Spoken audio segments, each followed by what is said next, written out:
वो परमिशन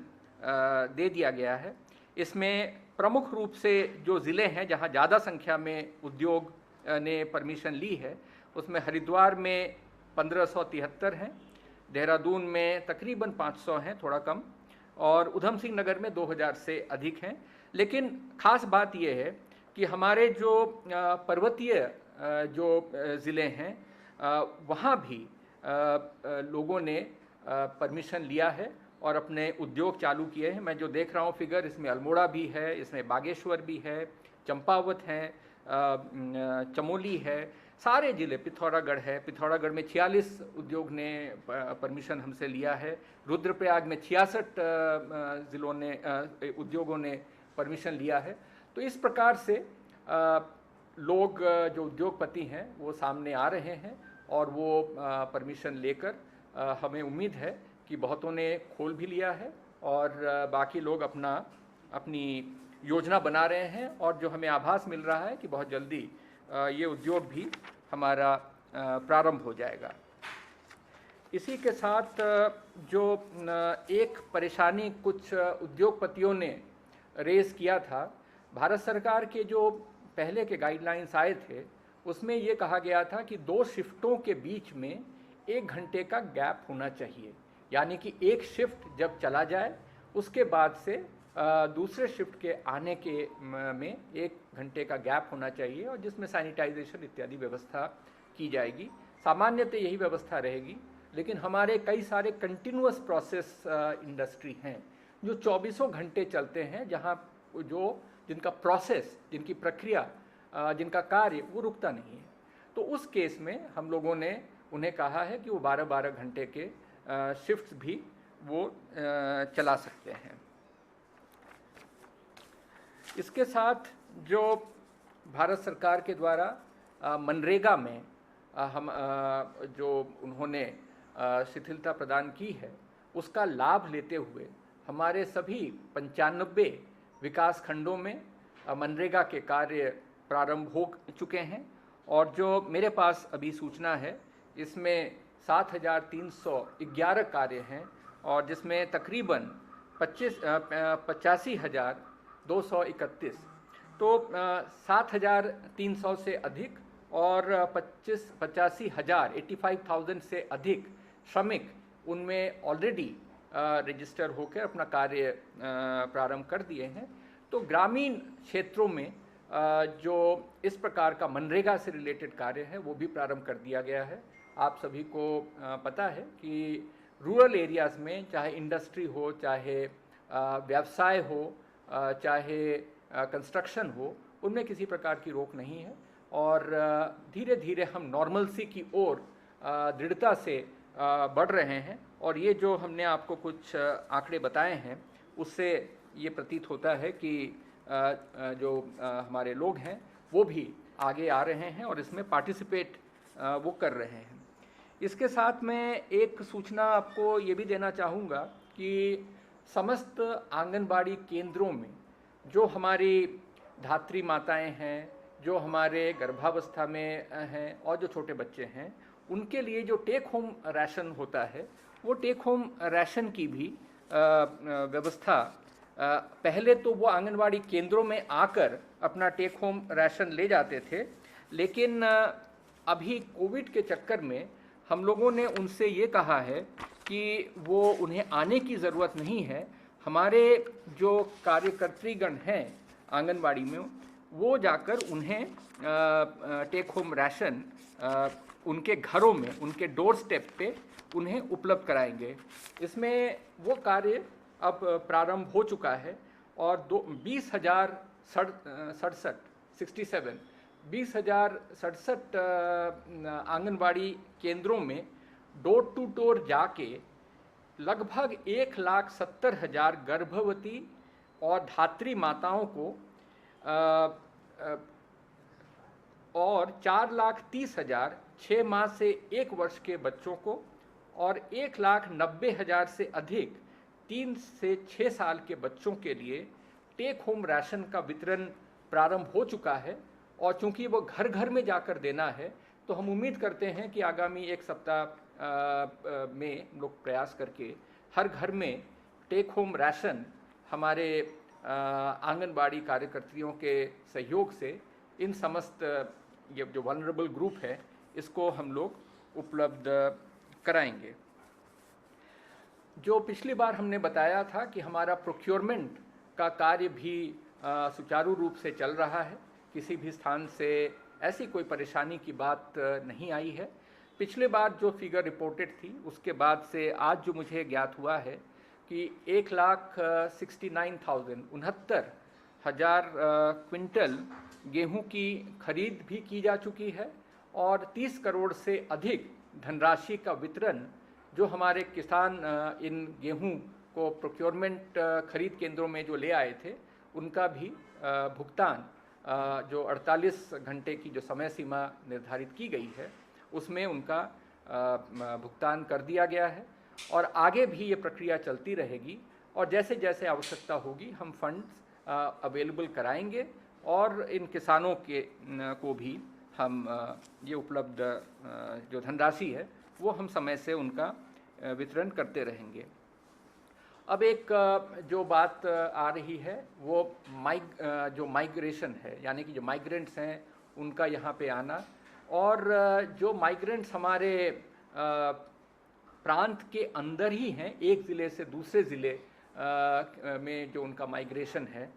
इस संबंध में जो हमारे पास अभी तक की सूचना है 1,61,000 लोगों ने 1,61,000 लोगों ने रजिस्टर कर लिया था। इसमें अधिकांश तो हैं जो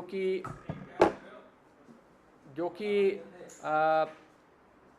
यहाँ वापस आना चाहते हैं अलग अलग प्रांतों से, लेकिन तकरीबन 30-35 हज़ार लोग ऐसे होंगे जो कि इस राज्य से अन्यत्र जाने के लिए हमारे साइट पे रजिस्टर किए हैं। इससे पहले हम केवल जिनको हम अपने राज्य में बुला रहे हैं उत्तराखंड के निवासियों को, उनका रजिस्ट्रेशन करते थे जो पिछली बार आपसे मुलाकात हुई थी। उसके बाद चूंकि यहाँ पर भी जो लोकल में जो उत्तराखंड में जो लोग इस समय स्ट्रैंडेड हैं, फंसे हुए हैं, निकलना चाहते हैं, उनका भी हमने रजिस्ट्रेशन पिछले 2 दिनों से प्रारंभ किया था और अब फिगर जो है 1,61,000 हमारे पास ये फिगर पहुंच चुकी है। हमने इस समय तक तकरीबन 5,669 जो फिगर लेटेस्ट है हमारे पास, इतने लोगों को हम राज्य के अंदर ले आए हैं। कल भी एक बड़ी संख्या में लोग चंडीगढ़ से आए हैं, इसी प्रकार से जयपुर से भी आए हैं और ये प्रक्रिया निरंतर चलती रहेगी। उन राज्यों के साथ हम समन्वय स्थापित कर रहे हैं, ये सुनिश्चित कर रहे हैं कि वहाँ पे हेल्थ चेकअप लोगों का हो जाए और वो किसी भी लक्षण उनमें न हो तो ऐसे लोगों को यहाँ पर आने की अनुमति दी जा रही है और उन सभी राज्यों के साथ हमारा समन्वय चल रहा है जहाँ जहाँ इस संख्या में लोग हैं। मैं आपके माध्यम से निवेदन करना चाहूँगा कि जो इस समय अलग अलग स्थानों पे हैं थोड़ा धैर्य बनाए रखें। पूरी व्यवस्था में बहुत ही सावधानी बरतने की आवश्यकता है ताकि जो लोग आए वो भी सुरक्षित रहें और वो जहाँ पे जाएंगे वहाँ का समाज भी सुरक्षित रहे। तो इसमें थोड़ा सा धैर्य बनाने की आवश्यकता है। ये ज़रूर है कि लोग बहुत परेशान हैं, 1 महीने से वो अपने घर आने के लिए उतावले हैं, लेकिन परिस्थितियाँ कुछ ऐसी हैं जिसमें कि हमें थोड़ा सा सावधानी बरतने की आवश्यकता है। तो ये जो हमने बताया कि जो हमारे यहाँ से बाहर गए हैं या बाहर से उत्तराखंड की सीमाओं के अंदर आए हैं, इसके अलावा 7,000 लोग ऐसे हैं जो कि अपने राज्य में एक ज़िले से दूसरे ज़िले में जिनका जाना हुआ है, तो 7,000 और ये समझिए 8,000, तो लगभग 15,000-16,000 लोगों का मूवमेंट ये कुछ समय में हम लोगों ने किया है। और इसके लिए जो हमारे मुख्यालय के अधिकारी हैं, जो पुलिस के अधिकारी हैं, जो ज़िलों में अधिकारी हैं, जो डॉक्टर्स हैं, सबका बड़ा योगदान रहा है क्योंकि एक व्यक्ति का प्रॉपर मेडिकल जांच करना, उनकी सूचनाओं को लेना और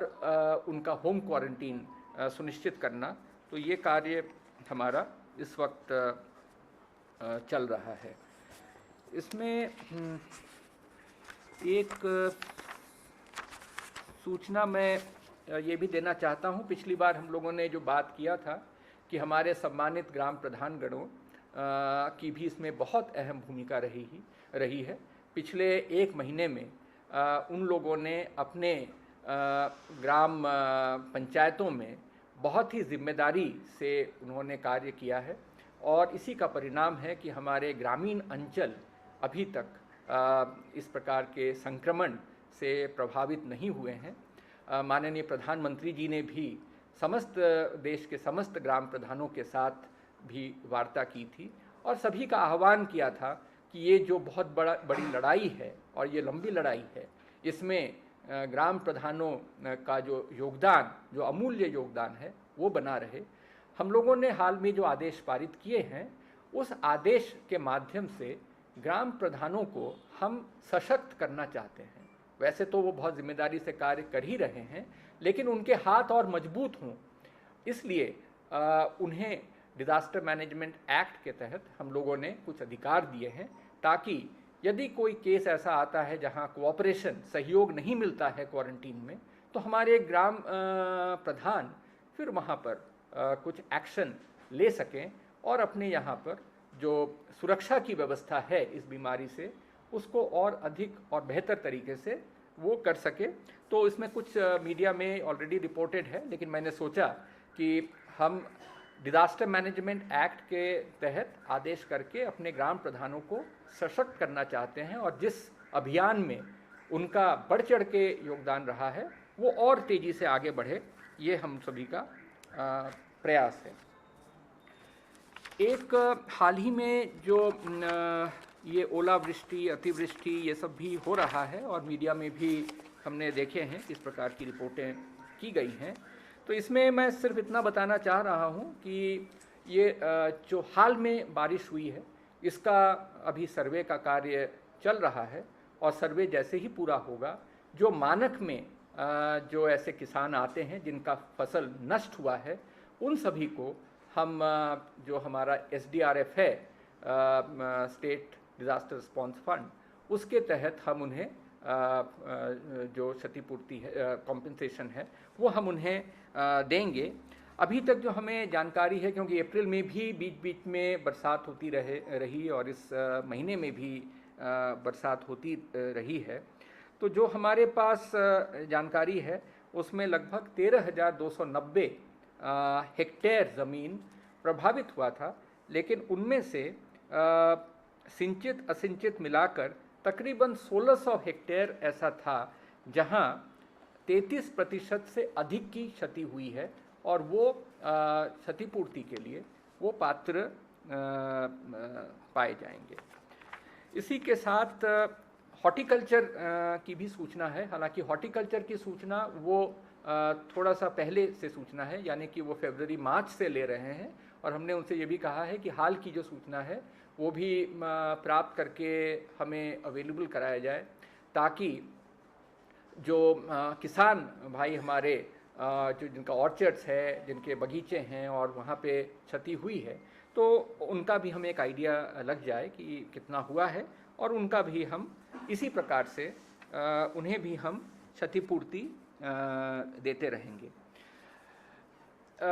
माननीय मुख्यमंत्री जी ने जो हमारे कृषि, बागवानी और एलाइड सेक्टर हैं, यानी कि डेयरी है और पशुधन विभाग है, मत्स्य पालन है, इन क्षेत्रों में हम वर्तमान व्यवस्था में कैसे सुधार ले आ सकते हैं, इनकी आर्थिकी को हम कैसे और बेहतर बना सकते हैं इन बड़ी विपरीत और विषम परिस्थितियों में, उसके लिए उन्होंने एक मंत्रिमंडल के माननीय सदस्यों की एक कमेटी बनाई है, जिसमें माननीय कृषि मंत्री जी जिसके अध्यक्ष हैं और माननीय महिला एवं बाल कल्याण राज्य मंत्री जी तथा माननीय उच्च शिक्षा राज्य मंत्री जी आप इनके सदस्य हैं और इसके साथ ही मुख्य सचिव और अपर मुख्य सचिव को भी इसका सदस्य बनाया गया है और इस समिति से ये अपेक्षा रहेगी कि वो बहुत जल्दी इसके ऊपर विचार करके अपनी रिपोर्ट दे दे। मुख्य रूप से जो अभी तक मैं समझता हूँ कि यही इम्पॉर्टेंट चीज़ें थी हमारे लिए, और पुनः आप सभी के माध्यम से हम प्रदेशवासियों से